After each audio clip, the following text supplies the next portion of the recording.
Hello, in front of me I've got Citroën C4 Keyfob. In this video I'll show you how to access the battery.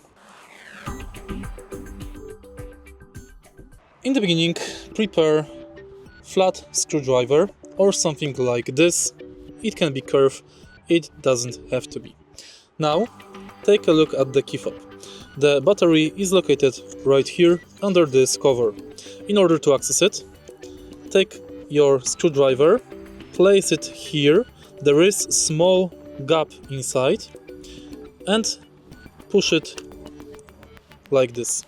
Now you can remove this cover and you have access to your battery. To remove battery, you can use the same screwdriver to lift it up from the side. And that's basically it. If you find this video helpful, please leave like, comment and subscribe.